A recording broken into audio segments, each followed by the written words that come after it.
Bonjour, mon nom est Cynthia Lausier, je suis psychothérapeute chez Neuroperformant.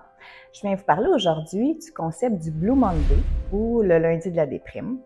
C'est un concept qui est plutôt marketing, contrairement à ce qu'on peut croire. Il n'y a pas de fondement scientifique à ce concept-là. Ça a été créé en 2005 par un psychologue britannique qui était à l'emploi d'une chaîne de voyage dont l'objectif était plutôt d'implanter dans la tête des gens l'idée que le troisième lundi du mois de janvier était une journée sombre et où il fallait s'évader, prendre des billets d'avion et on incitait plutôt à la dépense.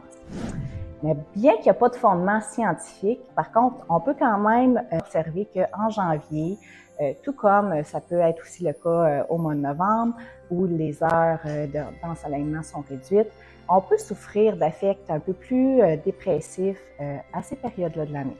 Ça se peut qu'on va avoir plus de difficultés à dormir, difficultés de concentration, difficultés au niveau de la motivation également, une baisse d'humeur, de l'énergie de manière générale, parce que d'autant plus qu'en janvier, là, il fait froid, on sort moins, les fêtes sont passées, on a essayé de prendre des résolutions, ça n'a pas fonctionné, on en a lâché quelques-unes, on est déçus, l'endettement de la carte de crédit, les cadeaux de Noël ont coûté cher, donc tous ces aspects-là entrent en ligne de compte, et oui, ça peut faire en sorte que ça va être un mois plus difficile à passer pour nous.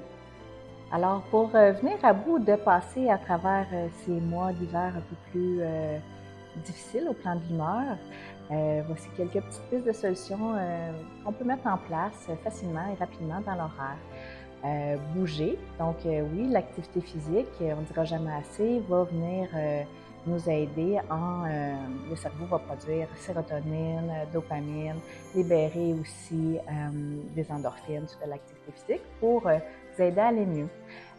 Connectez-vous, les interactions sociales, on le sait, c'est documenté, c'est un facteur de protection de la santé mentale, donc ça vous aide aussi à briser l'isolement. Pourquoi pas faire une activité physique avec un ami ou un membre de la famille.